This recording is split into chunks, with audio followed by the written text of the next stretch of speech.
Hello, everyone, and welcome to another episode of Live from the Blue Seats. This is producer JL coming at you with another solo podcast today. This one won't be terribly long today. Just, it's an easy summer so far for the New York Rangers. Not really much has gone on outside of, trading for Reilly Smith and just some Jacob Trouba rumors swirling around. So let's get right into it. So,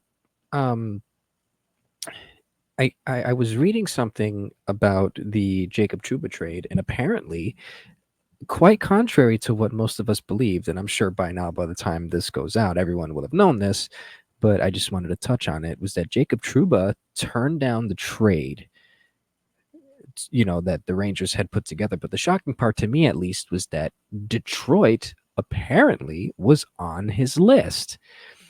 That kind of, that was definitely interesting because, Trouba being from Michigan, you think that he maybe would have wanted to go back home if the opportunity presented itself, but I'm trying to think now exactly if him putting Detroit on his list was due to the proximity factor for him and his wife, or if he just really didn't want to go there, because it's strange because Detroit has put themselves, in a position to contend lately. They've got themselves a pretty nice team. I mean, you got Moritz Seider, Dylan Larkin,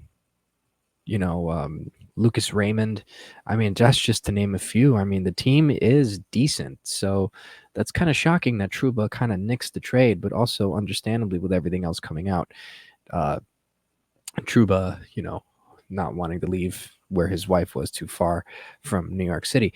And there's also some weird speculation going around. I don't know how true this is that the Buffalo Sabres have some interest in trading for Jacob Trouba. The only thing is whether or not Buffalo would be on his list, which again would be also kind of weird because Buffalo, although they are going to be somewhat decent next year, are less likely to be a contender than Detroit. But I guess, again, proximity plays a factor into that, with Buffalo being only 6 hours away, by car at least, and only an hour flight, that Trouba would essentially want to, be close to home. And then there was some, I guess maybe in our chat, we were just throwing it around that, if Trouba were to, get bought out, or he would just end up with the Devils or the Islanders or even the Flyers. And that and then someone else in our chat brought up a good point, is Jacob Trouba seems like the biggest candidate to essentially do well somewhere else. Now, this is the thing I'll say about Jacob Trouba, and I know I've said it before, probably ad nauseum, but it more than likely seems that he's going to be on this opening day roster for this upcoming season. It more than likely seems like it's pointing that way, that Trouba will be here. So with that being said, the best thing you can do, honestly, is to supplement around his weakness, because this team has shown that even in the state that they were in last season, that they were able to win a President's Trophy with the quote-unquote liability that Trouba has been on the back end. So how do you remedy that? Obviously, you try to find someone that can move the puck well out of their zone, or give Trouba somebody that can help him escape the doldrums of just being stuck in the corner half the time. So just think, and then also just package wise, like what would the Rangers get in return? Like what could Buffalo possibly give us? Obviously, the Rangers would have to eat some money like they did with the Reilly Smith trade. And you know what? I'll probably touch on that in a second too, because I don't think we actually really covered that just yet. Maybe I did. Maybe I didn't. It's been a very long summer so far, so I apologize in advance if if there was something that we touched on, and well, at least I touched on, and maybe I'm repeating myself again, but I'm very curious to see what ends up happening with this Trouba situation. And also, again, I also don't think Drury's just going to sit around and not try and improve the rest of the team. I mean, they're already working on a bridge deal for Schneider, which is very good. Saving money for the next offseason for Lafreniere, Igor, and Keandre Miller, which is perfectly fine. And obviously, with how quick he moved on Goodrow and also on Trouba, I think Chris Drury knows that he needs to make this team even better. But the good thing is that this team is still very good. And whether or not that means that the spaces getting filled in are going to be filled by the kids, whether that's Berard, Othman, or somebody else, this is usually the time when teams who are contending that need to clear out some space can transition by throwing in some kids, But they'll have to find someone to help supplement Trouba. Now, in terms of just trades, I just wanted to mention that Trouba thing real quick because it kind of stuck to me. We're also going to talk about, I'm going to mention just Matt Rempe in a bit. So the Rangers obviously traded for Reilly Smith. I think it was a second and a fifth. And then the Rangers, the Penguins retained salary. So his salary only comes out to about $2 to $3 million. It's only for 1 year, so it's not that bad of a deal. So I was having this conversation with someone the other day, and a lot of people seem to be a bit underwhelmed by this deal. First and foremost, you mentioned a guy like Sam Carrick, who they signed to essentially replace Goodrow for $2 million less, which is exactly what you want. And he can also be swapped in and out if needed. But Reilly Smith, I feel like, gives the Rangers something that they've sorely lacked, and that's a really good 5-on-5 player. And granted, he's not scoring at the clip that he did with Florida and with Vegas, but you still have a very good, even strength 5-on-5 scorer there. And then the statistic came out that, majority of his primary assists were really on the points that he gathered were really on primary assists. So if now Panarin, Trocheck, and Lafreniere are your top line, well, then you have to assume that Kreider, Zibanejad, and Reilly Smith is your second line. And truth be told, if that's what they end up going with, that's really not that bad of a combination, because then you do Hedel, Kakko, and Othman, or Hedel, Kakko, Cooley. And then you have Rempe, Carrick, Vesey, you and then maybe Berard. Who knows? But it seems like there's a lot of good options that the Rangers can have with some youth and some speed and maybe some grit as well. I think this is the time Brendan Othman really shines. A line of Kakko, Hedel, and Othman, or Kakko, Hedel, and Berard, I think would be really good for this team. And I think that's definitely some sort of they just needed that injection of youth, honestly. We saw how well Cooley played in the postseason. Kakko had some flashes, even though he had the hands of stone. So I'm very curious to see if Othman ends up coming out. And just to circle back to Reilly Smith, for years, the Rangers have really sort of looked for somebody to really complement Zibanejad and Kreider. It doesn't seem like they're going to get separated anytime soon. Ideally, you would like to move them away. Kreider would do very well at Trocheck in many occasions, but because that line is just so good, Panarin, Trocheck, Lafreniere, you don't want to mess that up. So now you have to try to figure something out. And I think the last player, Jack Roslovic did okay. Definitely added a little bit more gusto in terms of speed to the line and entries. But when it came to really digging down, and when it came to really sort of trying to battle through a lot of the toughness that was in the playoffs, I think Roslovic failed. Outside of round one, he was kind of non-existent. And it's not to hate on the guy. I did like Roslovic. He definitely had some spots, but there's a reason why he's in the career trajectory that he's in, and I'm very, very intrigued that Carolina signed him. So maybe he's going to be put to use in a different way that might resurrect his career. But good for him for getting the bag. Same thing with Wenberg. Good for him getting the bag with San Jose. So now, outside of maybe Vetrano and Pavel Buchnevich, that line has never really had somebody to help anchor them. It's very similar to what happened with Panarin, Strome, and Jesper Fast. That Panarin Strome line had a lot of trouble with getting someone on the other side of that wing. And ideally, Capo Caco would have been that guy. And they looked good in some of their, first matchups together when David Quinn was coach. But there was never really anybody solid on that line until Laviolette really decided to use, Strome left. That made a huge difference. But then obviously sticking Panarin with Lafreniere, it just honestly became, something right. And, with Kreider and Zibanejad, ideally you'd want Capo Caco on that line. Capo Caco is essentially what Reilly Smith is what we would want. Reilly Smith is essentially what we want from Capo Caco, excuse me. But it doesn't seem like that was the case. It's funny enough, they had really good possession numbers last year with Gerard Gallant, but this year it just kind of seemed like he was too in his own head and didn't really help that line out like he did in the past. So unless he gets traded, I really do hope Capo Caco takes that next step this offseason because, not only is that contract tradable, but this is essentially his crossroads. It just came a year after Alexis Lafreniere. But just to touch on Reilly Smith a little bit, I think Reilly Smith scored about 20 goals. I don't have the numbers in front of me right now, but he definitely didn't light it up as he would in the past. But again, he's got good 5-on-5 numbers. He's a typical playoff performer. He's got a Stanley Cup. The guy has tons of experience, and I think he'd be able to round out that line very well, especially if a lot of his points come from primary assists. If there's one thing that Mika and Kreider need is somebody to just go in and dig in and create space. Philip Hedl did a very decent job at that, but Hedl's not a wing. Hedl's a center, and you want him to go down and give you that center depth to make your team better down the line.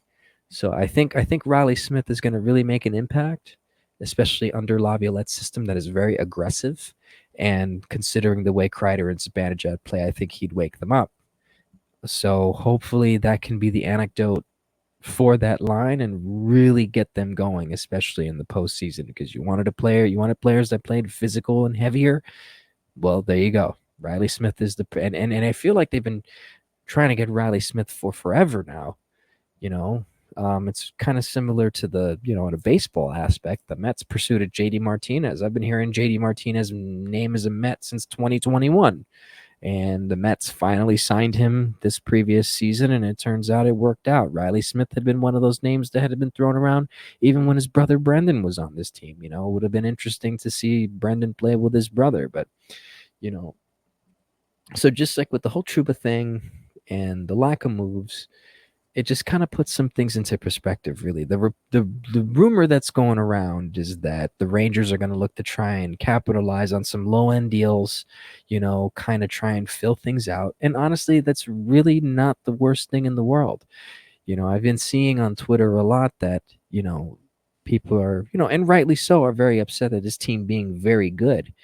But maybe these slight little moves can really put this team over the top.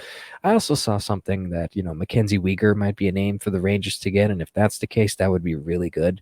I think Mackenzie Weegar's a phenomenal defenseman. Also, his name is just really cool to say, Weegar, Mackenzie Weegar. I think it's great. It's just, it's such a long first name, short last name, but he is a very good defenseman, though, and I feel like with the right price, Calgary would essentially ship him off because I know they're trying to rebuild. So again, it is July 12th and there's still a lot of off season left. I can definitely understand fans' frustration. Obviously myself, I'm included in this about how the team ended up getting out of the playoffs and just the frustration with not potentially maybe making a big move. But then again, you look at half the numbers that were put in, you put half the numbers, or you look at all the numbers that, were given out on day one of free agency, and it's just absolutely absurd. So, with kind of the idea thinking that the Rangers may make a run at McDavid when his contract ends with Edmonton, and also saving cap for Igor, Miller, and Lafreniere. I mean, it kind of makes sense. And, you hope the Rangers can clear up space, maybe move Trouba, maybe trade Kakko. But in the interim, right now, as the team is currently constructed, this team can still make a run. Now, will they win the Stanley Cup? That remains to be seen. Crazier things have happened. That's why there's always hope, because you just never know. But at the end of the day, this team just came off winning the President's Trophy. Did they put in a good performance last year? Well, they kind of faltered to the end. You hope that with whatever reinforcements they have or whatever adjustments Laviolette wants to make with the team going into next season can maybe be enough for the time being. But for now, we'll just have to take a wait and see approach and see what happens. So speaking on one of the players that was already on the team, Matt Rempe was seen with former NHL enforcer George Laraque and essentially teaching him how to fight. And honestly, I think that's a great thing. Granted, you can talk about the concussions and the fighting in hockey and whatever, and are they correlated? That's a discussion for another day. But in the meantime, and this is me not dismissing it, because I do know that there is a problem when it comes to, just physical hits and brain injuries and how the league responds to it. That's the difference, is how the league responds to treating players who are injured, because more than likely it's the second or third time, or maybe the time that happens after the first incident that involves, the deterioration of the brain for the most part. Now, I'm no doctor, so I'm not going to sit here and say I understand it to a degree. It's just from what I can gather from my experiences of being a fan. But Matt Rempe was training with George Laraque, and one of the things that they are taught, and is something that looked like Laraque was also trying to teach him, was essentially protecting yourself. And if there's one thing that Rempe looked, not only in just his skill but also just in his fighting, is that he looked very raw. And now obviously he can get away with it because he's 6'8". He's 6'9". The guy's big. He's a big boy, so he can get away with some things up to a certain degree. But then we saw some fights like I forget the name of the enforcer from Columbus, who kind of gave him a little bit of a lesson. And I think he also had a bit of a struggle with Ryan Reeves when they fought as well, if I remember, if they fought correctly. But at least towards the end, when Rempe had a couple of tussles, it kind of seemed like Rempe was a bit, and then also you can apply that to his game. Rempe is a decent skater for a big guy like him. He was a decent skater in junior with Seattle, and he he has some skill. The guy can pass the puck fairly well for a fourth liner, and you're going to end up pairing him with Adam Edstrom or maybe Jimmy Vesey and Sam Carrick, and he can definitely make a difference. All he has to do, like with his fighting, is really work on his honing up that skill and not being so raw. Same thing with his body checks. Rempe's a huge guy. He's a big dude, so his regular body checks are going to basically be at the level of somebody's head. But that shouldn't stop him from playing the game physical. It just all depends on how he uses his body. The kid is very young, so maybe the spatial reasoning isn't all there yet. Maybe he just doesn't understand the space that he's in, because he's so used to playing a certain style of game that that the NHL has a completely different class to it. So Rempe was training with George Laraque, and obviously as a quote-unquote enforcer. I don't really like to use that word because Rempe does have actual skill. The word enforcer basically is tied to a guy who doesn't know how to play, or he's basically a has-been. Ryan Reeves became an enforcer towards the end of his Rangers tenure because his skill evaporated. He was somewhat decent his first time around, was able to be somewhat of a non-liability on the ice, but then it just ended up becoming this real crazy thing where every time Reeves was on the ice, he was a net negative. But you love the guy though because of his personality. And the same thing goes for Rempe. Rempe has a little bit more skill. He can, that first goal of the playoffs, that was just incredible. The kid clearly has something, and the Rangers haven't really had a guy like that, a homegrown big guy that they can stick on the fourth line. And it really harkens, for some reason, I mean, obviously this guy was way more skilled than Rempe, but for some reason, I just think of Tomas Holmstrom with the Detroit Red Wings. Holmstrom, big guy, typical power forward. And obviously I know that Holmstrom is way more skilled than Rempe, but they are big dudes who stood in front of the net. And I guess both cultivated their skill. Holmstrom was just a little bit better on the skill side, but it ended up working out for Detroit. Another was Milan Lucic with Boston. A little bit more skilled than Rempe, but he was a physical big guy who was able to command his will. So if Rempe can even get half of that, then I think the Rangers are in good shape because they don't really get guys like that in their system to really sort of dig in and become one of their own. They're usually signing a guy that would do something like that, and it would really be a detriment to the cap. Essentially, what they paid Barclay Goodrow to do when Drury took over as GM. And obviously, Barclay Goodrow served his purpose. Granted, the cap didn't go up the way that they wanted to, so they kind of got stuck with that cash. They were able to dump it, thankfully. But it's the same concept. So you want to really make those guys from your system, like a Rempe, like an Edstrom, who are big and physical but can also skate. So hopefully Rempe can not only improve on his fighting, but also work on his skating, work on his passing a little bit. Maybe work on the shot a little bit more to make him a little bit more lethal, at certain points of the ice, and then just kind of work on puck possession. And the team seems to enjoy having him on the roster because they seem to have just play a lot better with him, whether he plays 3 minutes a night or not. So Rempe's seen training with George Laraque, and a lot of people blasted him for it, but I mean, he gets to do whatever he wants with his free time, and you're telling me he's just going to try and get better at the sport that he wants to play for and the team that he wants to play for. I mean, come on. Twitter's a cesspool.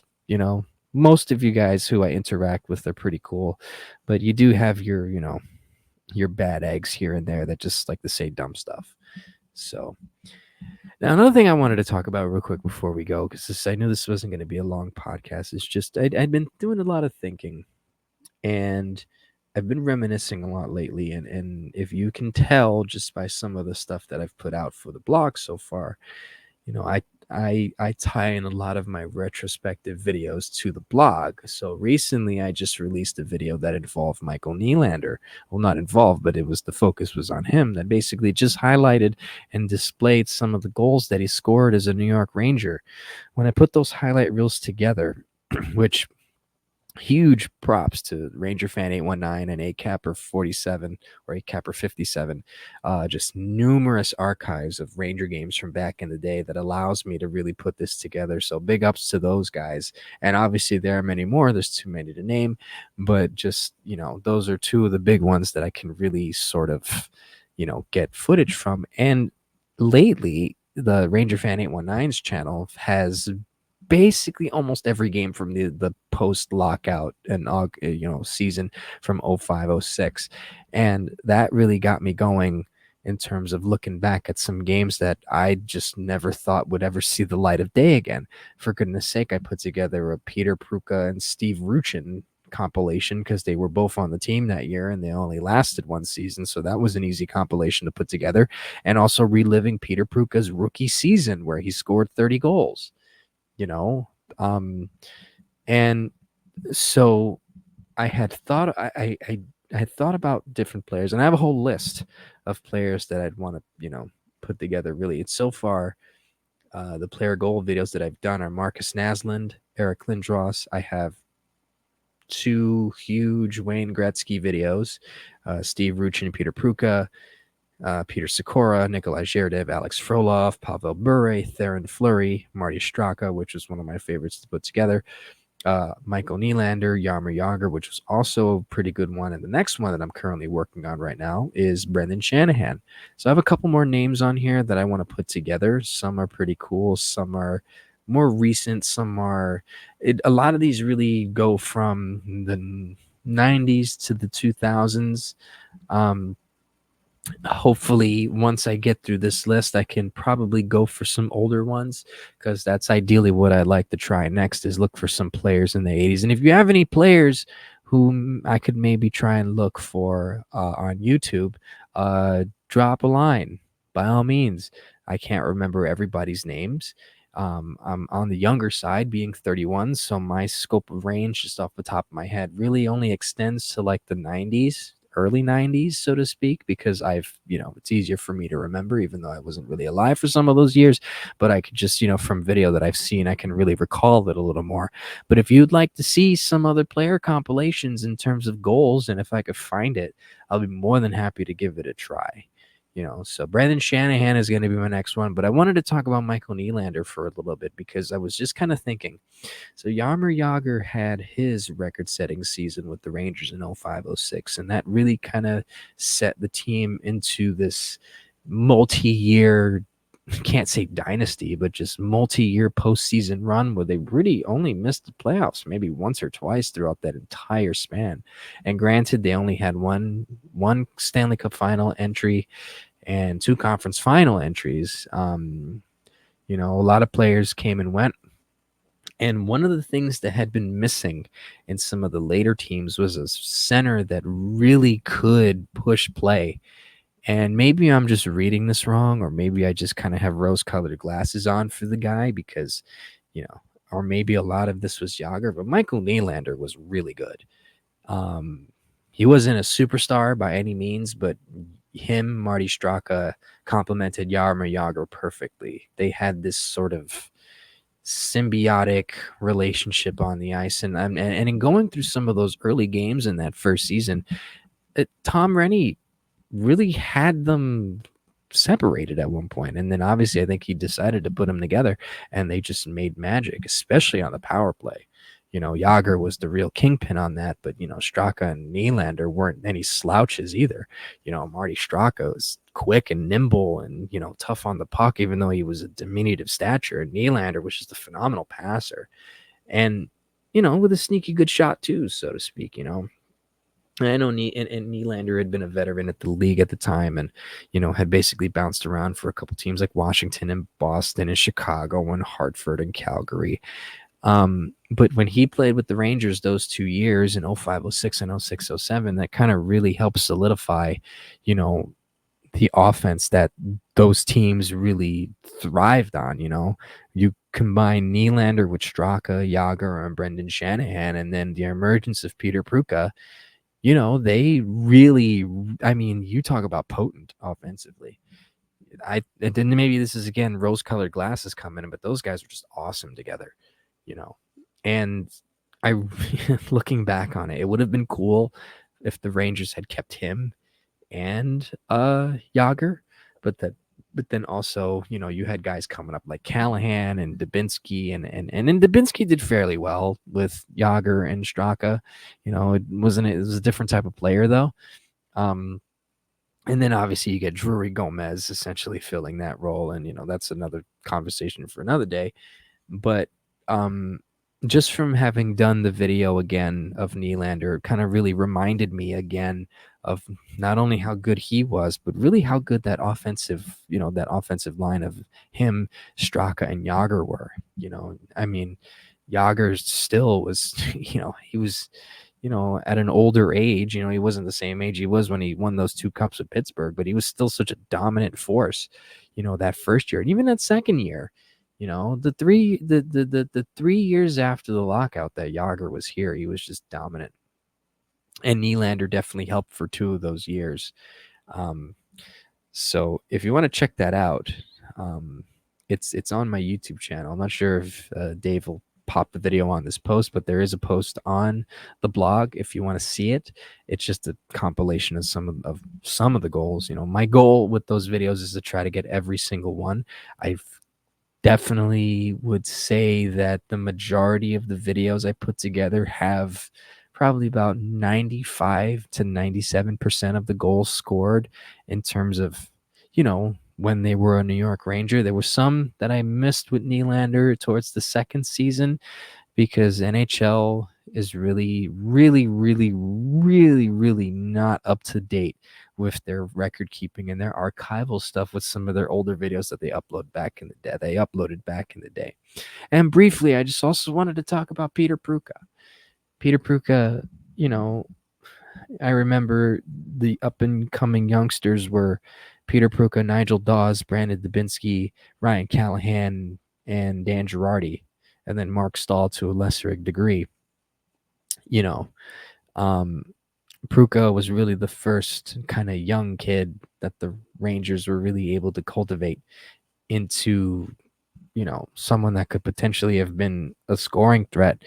To me, from what I remember about Prucha, was that this guy had all the skill in the world, but was just always hurt, and obviously he did benefit a lot from Jaromir Jagr. I'm not going to lie to you and say that that's not the case, but he definitely did benefit from Jagr a lot. But at the same time, if injuries hadn't really played a part, he could have really etched his way into the team. But, injuries, and I also think just the hiring of John Tortorella just was not for him. And the same thing goes for Nigel Dawes, too. And I think those two in today's NHL would have really have made a mark, so to speak. Both guys were quick. Both guys were highly skilled and would have been perfect complementary pieces for a team that maybe would have won a Stanley Cup.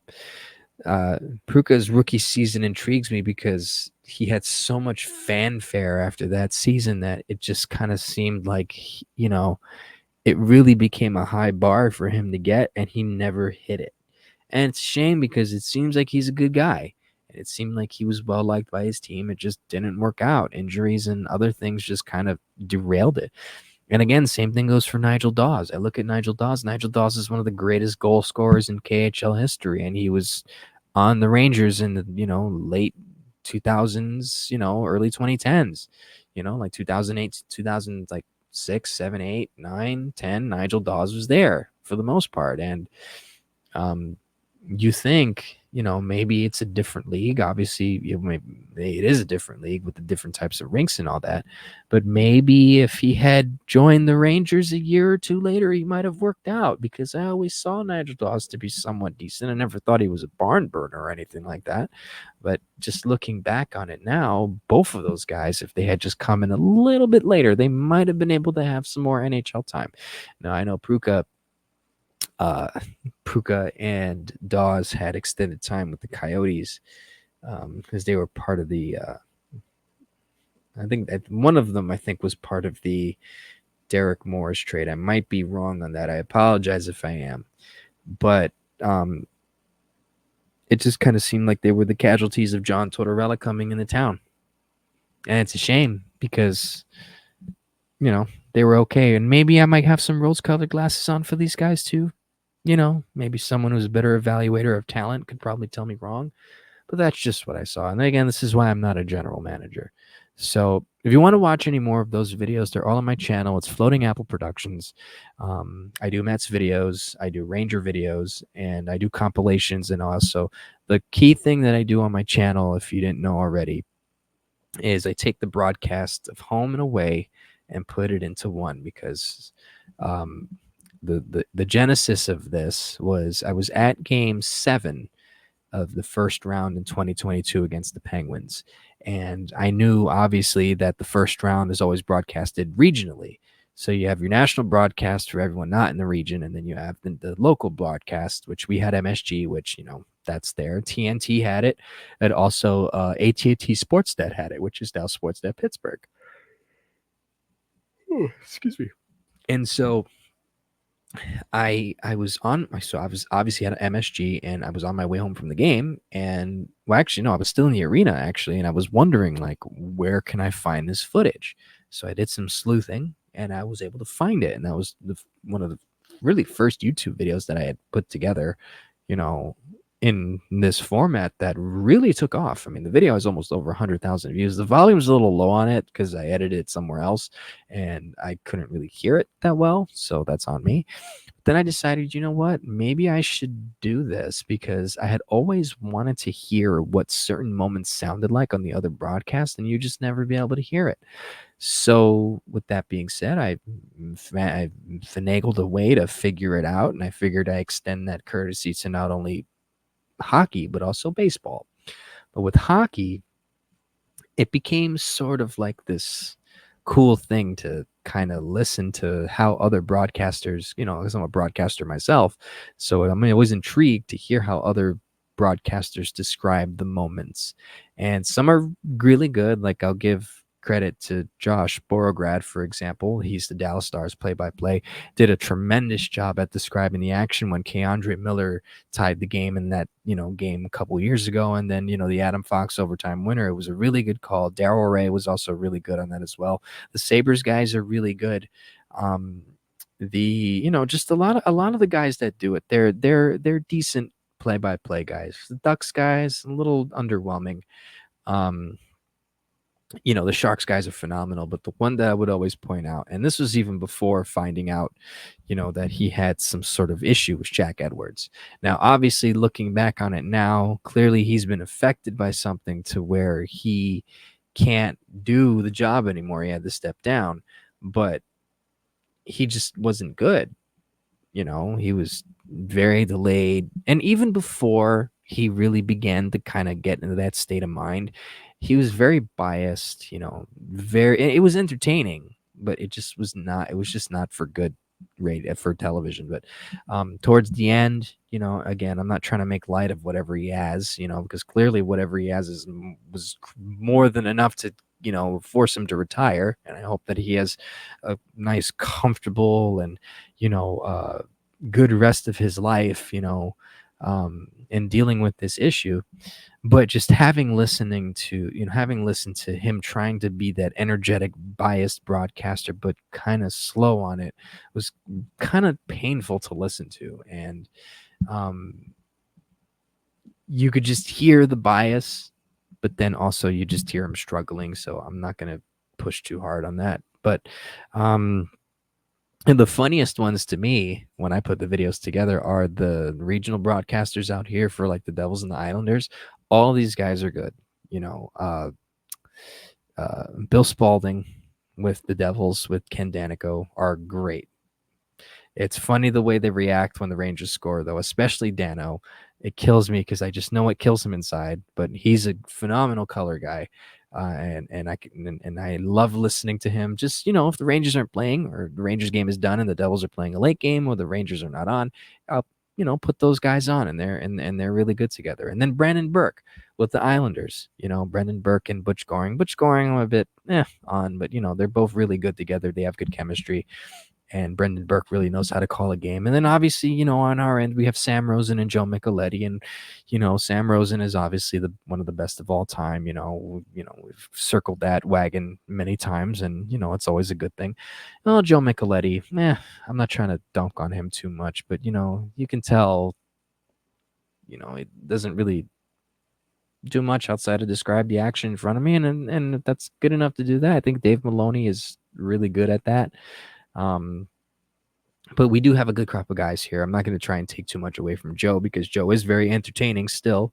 It's just you kind of just want a little bit more analysis than just kind of telling me what's happening. But that's neither here nor there. So, just to go back to it with my videos, is I try to get the different perspectives of what it sounds like whenever a Ranger moment happens, or a crazy Ranger moment that happens. And one of the things that I tried to do, at least during this playoff run, was, get the local broadcasts for a lot of the playoff runs after the first round. So obviously in round one, it's on MSG with the Capitals and the Rangers. And you have Sam and Joe on the Rangers side, and then you have Joe Beninati and his name's not coming to me. I should know it by now, but oh man, I have to look this up now. But yeah, those guys, Joe Beninati is really the really good broadcaster. He did a lot of the versus sort of NBC games back in the day, and obviously he doesn't do it much now. It's Craig Laughlin. There we go. Joe Beninati and Craig Laughlin, phenomenal. And then when it goes to the second and third rounds, instead of getting the perspective of just both teams, I decided to keep it in just the Rangers. So Kenny Albert did, obviously some radio for the Ranger playoff games. And Sam Rosen did it as well. Don LaGreca as well. So what I did was, since I went to a couple of those games, was the way that I would record it. I basically have full recordings of some of these games. I had to delete some of them because the files were huge, but the videos are done, obviously. But I should still have some remaining on my other computer of some of the calls, or basically the whole game of ESPN 98.7, of, just the Ranger calls. And it was really interesting to put those together, and those really were big hits. So either if I was at the game, I would have it running and then come back and turn it off, then put it together when I came back really early in the morning. Or if I was at home, I would have it running simultaneously, and then I would make a note and then separate. Once I was able to get the video, I would put it together and get it out as quick as possible. So I have a lot of fun putting these videos together. And if you want to watch more, I have a whole ton of videos from last season and this season. I tried to do my best to archive as much as I could, because there really isn't something like that on YouTube. There's not, the NHL highlights really only do the home team broadcasts. It's not like in the MLB highlights, at least, where you get a mix of both the home and the away, both radio and TV. It's really, you don't really get that different perspective. And it's, I like doing that, and I feel like it offers a service. So if you want to go and check those videos out, just look up Floating Apple Productions, and you'll just find the Ranger video that has that, channel name on it, and feel free to subscribe. And if you're a Mets fan that's listening to this, then by all means check that out as well. I just finished putting together the Francisco Lindor comeback from last Sunday in Pittsburgh, which I just so happened to be at, and I did it with both the SNY broadcast and the Sportsnet Pittsburgh broadcast. So feel free to check that out. I do player compilations as well. I have a few of those put in as well. And I have another one coming out. Like I said, it's going to be Brendan Shanahan. So I'm going to try and dig those out and have that for you guys on the blog as well. So anyways, it's been 41 minutes of me yammering. It's early in the morning. I figured we put out another podcast while the summer days goes on. We don't know what's going to happen with the Rangers, and just going to have to keep a positive mindset. There's no one's telling you can't be frustrated with the team, because I'm just as frustrated with them as anybody. But there's no point of just lingering on the past. You just have to see what Chris Drury does to improve the team. So with that being said, thank you very much for listening to the broadcast, or the podcast and the broadcast is essentially the same thing. We hope that maybe sometime soon we can get the full crew together. It's very difficult within the summer. Everybody's like on vacation, or people want to get some time off, or people are in summer mode. So we're doing the best that we can to just try and not only get posts out for you guys on the website, which Dave does a phenomenal job, but also just putting out these podcasts together as well, and just giving you something to listen to, because I know there's not really much hockey to talk about. If there's anything you'd like for us to talk about, a certain topic, please drop us a line. We have no problem trying to figure out something we can yammer on about.